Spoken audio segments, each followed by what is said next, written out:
శివప్రసాద్ మీడియాతో మాట్లాడుతున్నారు. లైవ్లో చూద్దాం.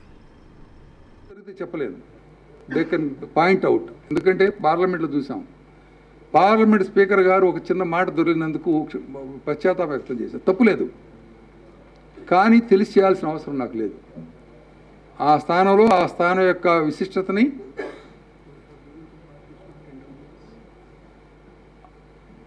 బాధ్యతాయుతంగా మనం చేయాల్సినదే కానీ వేరే రకం చేయాల్సింది నాకు లేదు. బికాస్ 35 yearsలో నేను చూసినటువంటిది, నేర్చుకున్నటువంటిది ఇది. దాన్ని వైలేట్ చేసే ప్రసక్తే లేదు. ఆ ఇష్యూ రాదు నాకు. ఒక్కసారి మేము ఇచ్చినటువంటి సీడీ పార్టీకి ఇచ్చాం. పార్టీ ఫ్లోర్ లీడర్స్కి సంబంధించి లీడర్ వస్తే లీడర్ వచ్చారు, లేకపోతే వాళ్ళు రిప్రజెంటేటివ్ వస్తే వాళ్ళు రిప్రజెంటేటివ్ వచ్చారు, వాళ్ళకి ఇచ్చాం. So this CD belongs to the party, not to the individuals. That party can decide what to do with the CD. లాస్ట్ది ఏంటంటే నా మీద నో కాన్ఫిడెన్స్ పెట్టారు. Yes, it is their right, it is their right. నేనైతే స్పష్టంగా నా బాధ్యతల నుంచి వెనుకబోయే ప్రశ్న లేదు. ఒక పార్టీకో ఒక వర్గానికి కొమ్ముకోయాల్సిన అవసరం లేదు, అవసరం నాకు లేదు. ఎవరి వారికి అనుకూలంగా జరగకపోతే వాళ్ళు అభిప్రాయపడితే నేను చెప్పలేను, చేయలేనేవి కూడా. It's the right. నేను ఎందుకంటే నాకు ఒక గురి ఉంది. నేను స్పీకర్గా అయింది ఏకగ్రీవంగా అయ్యాను, పోటీలో ఉండి కాల. I always remember that. అయితే ఎవరికి ఏ ప్రయోజనం నెరవేరకపోతే అప్పుడు ఆరోపణ చేస్తే నేను చెప్పలేను, కానీ I'm very clear in my mind and attitudes. దేనికంటే ఒకప్పుడు గత సెషన్లో అనుకుంటాను ఇలాంటి సస్పెన్షన్ వ్యవహారం వచ్చినప్పుడు దాదాపు 8 మందిని అనుకుంటాను అప్పుడు చేసింది. Categorically including the leader of the opposition, they expressed open unconditional apologies. దాన్ని రివోక్ చేయడం జరిగింది. అందుకని పరిశీలనలో కూడా ఏ పార్టీ అన్నా కానివ్వండి, వాళ్ళు ఆలోచించుకోవాలా, ఆత్మ పరిశీలన చేసుకోవాలా, చర్చ చేసుకోవాలా. అందుకని ఈ నేపథ్యంలో ఇప్పుడు నేను చెప్పాను మీకు 4 points 5 points డిస్ప్యూటెడ్ పాయింట్స్లో ఏమేమి జరిగిందో, ఏది వాస్తవం నేను చెప్పాను మీకు. కాబట్టి సభ్య ప్రపంచానికి, సమాజానికి, అన్ని పార్టీలకి నేను చెప్పాల్సిన అవసరం ఉంది. కాబట్టి ఈ ఎక్స్ప్లెనేషన్ అన్నీ చెప్పాను. నేను ఏమి చేయాలా ఇప్పుడు అని అంటే నేను అది కూడా ఆలోచించుకున్నాను. నేను ఒక క్లారిఫికేషన్ ఇవ్వడమే కాదు, చర్య కూడా ఉండాలి. అదేమిటంటే ఒకటి, ఎలా బయటికి సోషల్ మీడియాలో ముందు వచ్చింది, తర్వాత 1 year పనిష్మెంట్ ఎక్కువ తక్కువ సరిపడా ఉందా, లేకపోతే ఇంకా హౌస్లో ఆ వెల్లో గొడవ చేసినటువంటి సభ్యుల మాటలు, బాడీ లాంగ్వేజ్, పిక్చర్ మొత్తం వచ్చినాయి. కాబట్టి ఇవాళకి ఏమైనా చేసుకుంటారా? ఇవన్నీ కూడా నేను ఒక కమిటీని అపాయింట్ చేస్తున్నా. డిప్యూటీ స్పీకర్ చైర్మన్గా 3 పార్టీలు ఉన్నాయి అసెంబ్లీలో.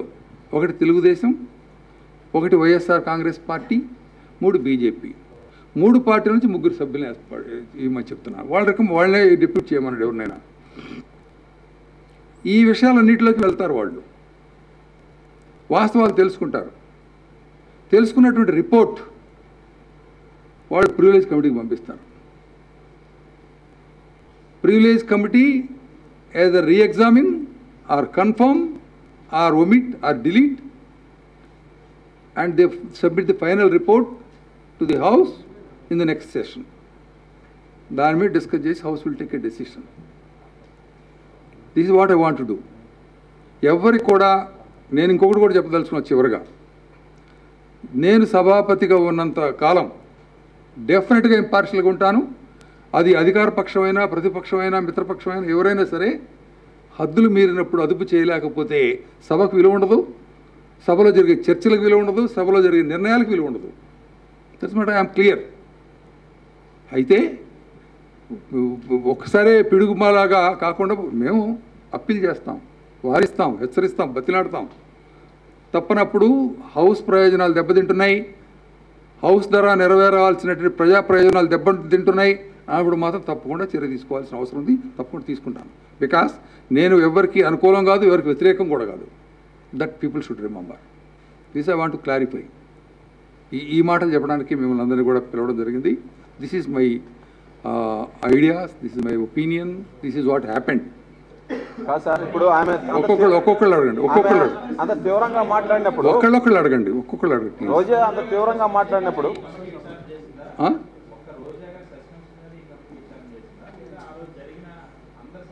నేను చెప్పాను కదా మీకు, అన్నిటి మీద చేస్తుంది. లీక్ మీద చేస్తుంది, సస్పెన్షన్ పీరియడ్ మీద చేస్తుంది, మిగతా మెంబర్స్ యొక్క బిహేవియర్ మీద చేస్తుంది. ఇంకొకటి ఉంది, వాళ్ళు అఫీషియల్ రూలింగ్ సైడ్ ట్రెజరీ బెంచెస్లో కూడా ఇట్లా కామెంట్ చేస్తున్నారంటే వాళ్ళు చూపించమనండి. నేను టోటల్ 18th జరిగినటువంటి ప్రొసీడింగ్స్ మొత్తం వాళ్ళకి ఇచ్చాం, వాళ్ళు కూడా చూపించమనండి. చూస్తే then we also put it the same ఈ కమిటీ పెడతాం. ఎందుకంటే ఒక డిప్యూటీ స్పీకర్ చైర్మన్ గా తప్పితే మిగతా మూడు పార్టీల వాళ్ళు ఉన్నారు. Nothing goes secret.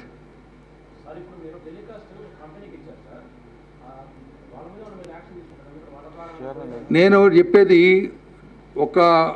నేనే ఇచ్చిందేం కాదు, నేను రాకముందు నుంచి ఉంది. నేను ఇందులో టర్మ్స్ ఆఫ్ రెఫరెన్స్లో అది కూడా ఉంటుంది. ఎవరు కూడా ఎట్లా నేను వాళ్ళు చేశారో ఇంకోళ్ళు చేయలేదో నో, నేను అవన్నీ కూడా వివరాల్లోకి ఇకపోతే ప్రిజుడిస్ అయిపోతుంది. అలా కాకుండా ఈ committee will take care of all the things, enquiry into all the issues.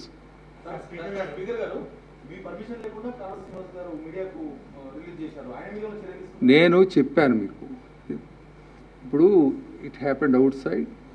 Second, I have given సీడీలు నేను ఒక పార్టీకి ఇచ్చాను. పార్టీల వాళ్ళు రేపు ఆయన మాట్లాడారు, ఇంకోళ్ళు మాట్లాడుకుంటారు. నాకు సంబంధం లేదని చెప్పాను. ఒకళ్ళొకళ్ళు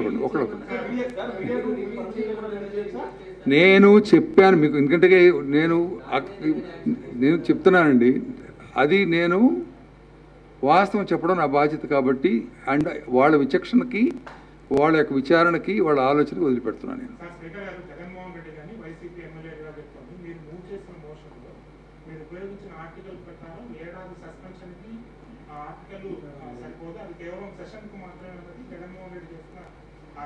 అది రూల్ 340 కింద చెప్పారు. అంతకన్నా ఎక్కువ రూల్స్ మనం చూపించాం. గ్రావిటీ ఆఫ్ ఇర్రెగ్యులారిటీ, ఇండిసిప్లిన్ బట్టి గ్రావిటీ ఆఫ్ పనిష్మెంట్ ఉంటుంది. దానికి ఏ రాష్ట్రాల్లో జరిగినవి కూడా చెప్పాం. ఎందుకంటే ఇది నేను తీసుకున్న నిర్ణయం కాదప్పుడు, సభ తీసుకున్న నిర్ణయం, సభా నిర్ణయం అది. దాంట్లో ఏమిటంటే మహారాష్ట్రలో జరిగినాయి, తమిళనాడులో జరిగినాయి, ఢిల్లీలో జరిగినాయి. కాబట్టి వాళ్ళు కోట్ చేసుకుంటూ తీసుకున్నారు. అది సో 1 year పాటు సస్పెన్షన్ చేసిన తర్వాత మళ్ళీ కమిటీ వేయడం అనేది ఎలా ఉంటుంది? ఒకవేళ తొందరపాటు అయిందా 1 year చేయడం అనేది? అంటే మొత్తం టేబుల్ చూడకుండా, వీళ్ళ మాట వినకుండా ప్రపోజల్ పెట్టింది అధికార పక్షం, ఇప్పుడు టేబుల్ ఇచ్చింది ఎక్కువ మాట్లాడేంటుంది వాళ్ళే. అంటే ఎక్కడ ఇదేంటి అంటే నేను చెప్పిన వాటిలో ఈ కమిటీ అనేది అనేక అంశాలు, ఇది కూడా ఒక అంశం. దీని ఒక్కదాని మీద పెట్టలా. ఈ అంశంలో కూడా మీరు గతంలో ప్రెసిడెంట్స్ ఉన్నాయి చెప్పాను మీకు, అది కూడా ఎగ్జామ్ చేస్తారు వాళ్ళు. సో వాళ్ళ డెసిషన్ మీద చర్చ సభలో నడుస్తుంది. మళ్ళా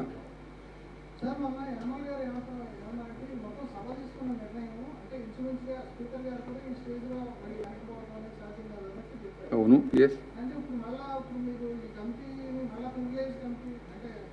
ఎస్ ఎస్ కాంట్రాడిక్టరీ కాదండి. దీనిలో ఈ కమిటీ సభ తీసుకున్న నిర్ణయాన్ని ఎన్నికపోమని నేను చెప్పట్లేదు కదా. ఈ కమిటీ పోతుందని ఎవరు చెప్పారు? అయితే కమిటీ ఎంక్వైరీ చేయాల్సిన అనేక అంశాల్లో అది కూడా ఒక అంశం. అంతే, చూస్తారు. నిర్ణయం అయిపోయింది. ఒకసారి ఒకసారి మీకు దయచేసి గుర్తుంచుకోండి. గత అనుభవాల్లో 10 రోజులు సస్పెండ్ చేసినవి ఉన్నాయి, సెషన్ అంతా సస్పెండ్ చేసినవి అనేక సందర్భాలు ఉన్నాయి. అప్పుడు మీడియేషన్ వస్తారు, పెద్ద మనుషులాగా వచ్చేసి ఆ పార్టీ వాళ్ళు రావచ్చు, వేరే పార్టీ వాళ్ళు రావచ్చు, లేకపోతే పనిష్మెంట్ ఇచ్చినటువంటి పార్టీకి సంబంధించిన వాళ్ళు కూడా రావచ్చు. వచ్చి ఇది వాళ్ళు పశ్చాత్తాపం వ్యక్తం చేస్తున్నారు, విత్డ్రా చేసుకోండి. గత సమావేశం నేను చేశాను. గత సమావేశంలో ఆ సస్పెన్షన్ రివోక్ నేనే చేశాను, వాళ్ళు పశ్చాత్తాపం వ్యక్తం చేస్తే.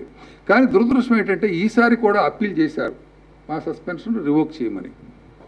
ఎందుకంటే beyond a point I do not want to disclose the confidential matters. వాళ్ళు పశ్చాత్తాపం వ్యక్తం చేశారు పర్సనల్గా నా దగ్గరకు వచ్చింది. వాళ్ళు ఇచ్చిన రిప్రజెంటేషన్ చూస్తే మీరు చేయడానికి, పనిష్మెంట్ ఇవ్వడానికి మీకు హక్కు లేదు, మీ బాధ్యతలకు అతిక్రమించారు అని లెటర్లో ఉంది. ఏం చేయాలి నేను? కాబట్టి దాని గురించి ఇప్పుడు ఇట్లాంటి డిస్క్రిపెన్సీస్ లేకపోతే అనేక కన్ఫ్యూజన్స్ ఉన్నాయి. కాబట్టి ఇవన్నిటిని కూడా కూలంకషంగా చేయడానికి, అధ్యయనం చేయడానికి అనేక అంశాలు చెప్పాను. 4-5 అంశాలు. వీటిపైన కమిటీ అధ్యయనం చేస్తుంది. I leave to them.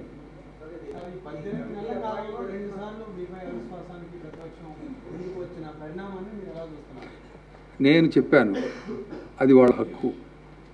అపోహలు, కొన్ని అపార్థాలు, కొన్ని అసంతృప్తులు ఇట్లాంటివి ఉండొచ్చు. ఏమి చేసినా దాన్ని గురించి నేను కామెంట్ చేయను. అసలు నేను లాస్ట్ టైం పెట్టినప్పుడే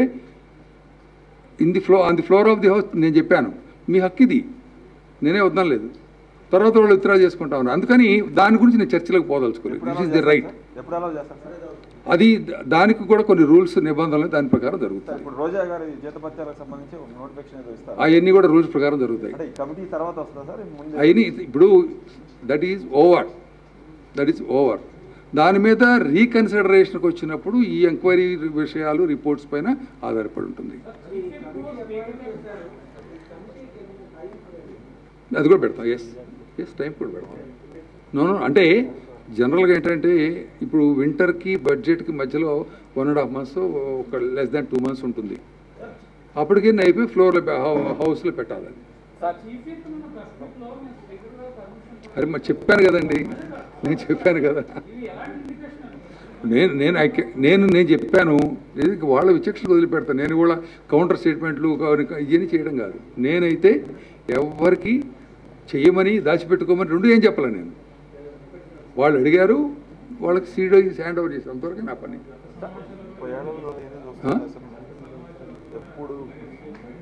నేను చెప్తున్నాను, ఇప్పుడు నాకు ఇది నాకు సీరియస్ ఇష్యూ అనిపించింది. దాని మీద నేను తీసుకున్న చర్య ఇది, నా ఆలోచన ఇది. Okay, thank you. ఈ సెషన్ అయిపోయిన తర్వాత జనరల్ పబ్లిక్లో పర్సెప్షన్ ఒక రకంగా వస్తుంది సార్. అసెంబ్లీ ఇమేజ్ అనేది రోజు రోజు పడిపోతుంది. నేను అందుకే కదా ఇప్పుడు చెప్పిందంతా మీకు. ఎవ్రీథింగ్ ఐ డిస్క్లోజ్, అన్ని విషయాలు చెప్పాను మీకు. ప్రజలకే చెప్తుంది, మీ ద్వారా ప్రజలకు చెప్తున్నా. ఇప్పుడు ప్రజలకు చెప్తున్నా నేను. దానికి ఇంకొకటి ఉంది, ఎథిక్స్ కమిటీ ఒకటి పెట్టాం. ఇప్పుడు ఎథిక్స్ కమిటీ ఒకప్పుడు యాక్టివ్గా పనిచేసింది, కానీ తర్వాత గ్రాడ్యువల్ ఫేడ్ అవుట్ అయిపోయింది. ఇప్పుడు ఎథిక్స్ కమిటీని మళ్ళా వైజాగ్లో ఒక మీటింగ్కి వెళ్ళాం.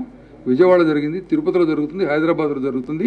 వాళ్ళ యొక్క నివేదిక కూడా హౌస్కి ఇచ్చిన తర్వాత ఈ నివేదికతో పాటు దాన్ని కూడా చర్చించి ఇట్లాంటి భవిష్యత్తులో జరగకుండా ఏం చేయాలి దాని మీద కూడా చర్చ జరుగుతుంది. సరే, ఇక అన్నీ